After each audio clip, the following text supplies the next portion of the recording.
Hello from Pierpont. Routine jobs first thing in the morning and first thing in the afternoon when we start again after lunch. The first thing we do is come in and we check the computer. And what we're looking for is any of these that say OK, to see if any have failed.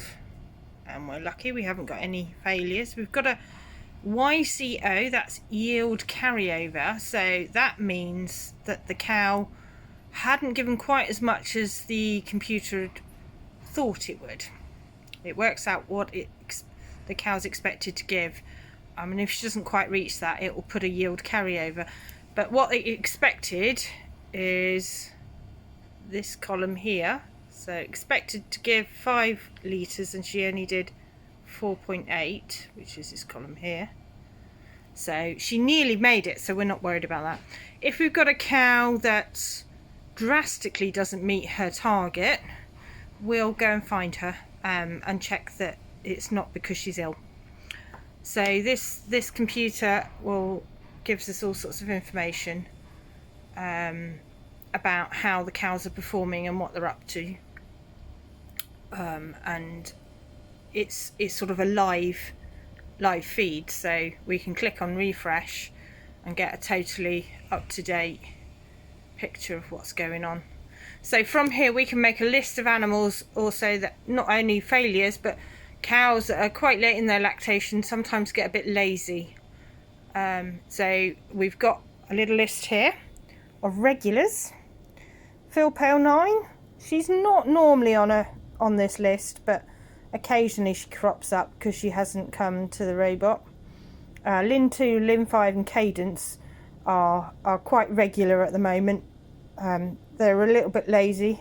Lin 5 was lame in the spring, and when she was lame, she didn't want to walk, so she didn't come to the robots.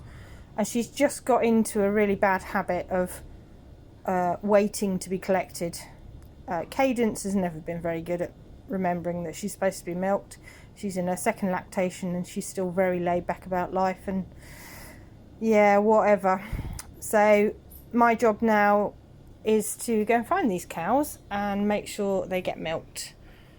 Whilst they're in the little collecting area, which if I spin round in the office, you can see through this very dirty window. This is our little collecting area. We can hold cows here that we need to make sure that they go through the robots. We can hold them there, and it stops the others from pushing them out of the way. Quite often they're timid cows, so if other cows come up and want to push in, they'll stand back and let them go, and then that results in them not getting milked. So we can shut them in there, keep everyone else out. We've got robot 3 that they can use whilst the gates are shut on the collecting yard, which is all good. So my job now for this afternoon, I'm going to go and find those 4 cows, shut them in the collecting yard. Whilst they're getting themselves milked, I'll clean the robots, I'll scrape up the yard, change filters and do all sorts of other little jobs.